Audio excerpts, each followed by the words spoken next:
First, let's go to Vietnam, where Samsung's TV production will be relocated there. And during the ASEAN Summit, Vietnam suggested a safe tourism travel bubbles within the ASEAN region. Joining us live from Vietnam is Chriselle Lacuna. Hello, Chriselle. Hello, Alma. Good afternoon to you. Good afternoon.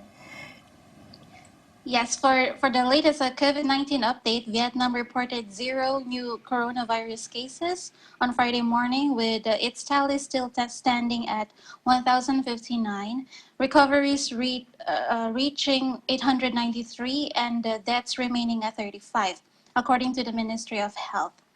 Let's go over our first headline: Samsung to relocate parts of TV production to Vietnam. Samsung Electronics will move parts of the company's TV production to Vietnam and some other countries after shutting down its only TV factory in China in late November.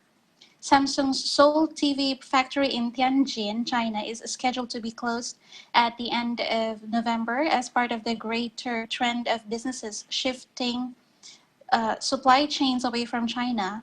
Nikkei Asian Review quoted the South Korean electronics company as saying, following the shutdown, Samsung will shift its TV production to Vietnam, Mexico, Hungary, Egypt, and some other locations. The company has been losing market share in China due to rising competition from local brands, as well as boycotts triggered by Seoul's decision in 2016 to deploy a US-developed missile shield despite Beijing's objections, Nikkei Asian Review stated. In addition, the labor cost has also been rising rapidly in China. Samsung's TV factory in Tianjin, which opened in 1993, currently has approximately 300 employees, following multiple staff cuts. In late 2019, Samsung shuttered its smartphone factories in Tianjin and the production Chinese city of Huizhou. The firm announced in June that it would cease production in Tianjin and the southern Chinese city of Huizhou. Samsung still operates a household appliance plant in Suzhou and 2 chip factories in Xi'an. Another headline: Alma, Vietnam proposes tourism travel bubbles within ASEAN.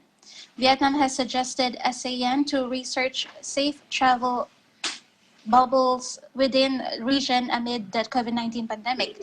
Specifically, Vietnam wants ASEAN to research travel bubbles between green countries as a preliminary initiative in opening borders and forming safe travel zones, said Win Man Tien, deputy head of the National Assembly Foreign Affairs Committee. He made the remarks at a Wednesday meeting of the Committee on Economic Matters of the 41st General Assembly of the ASEAN Inter-Parliamentary Assembly. And I quote, travel bubbles would include specialized air routes to tourism sites in member countries. Tien explained, it means people traveling from and to different destinations are tested to make sure they are not infected with the novel coronavirus, and that they would visit only those tourism sites before returning, using those that ensure certain green coverage and use organic products, Tien said. Passengers arriving in Vietnam have been in these ASEAN destinations for at least 30 days prior to boarding their flights. According to the Civil Aviation Administration of Vietnam, transit passengers will not be allowed in. Passengers must also furnish a certificate showing they tested negative for the novel coronavirus within 3 days before departure. On arrival, they would undergo rapid testing for COVID-19 with the cost covered by the airlines. They will have to pay for their own quarantine. Those are the updates from Vietnam. Back to you, Alma. Thank you, Chriselle, for your updates there in Vietnam. Thank you for joining us. Have a great weekend. You too, Alma. Have a great weekend. Reporting live from Ho Chi Minh City, this is Chriselle Lacuna. We live in interesting times.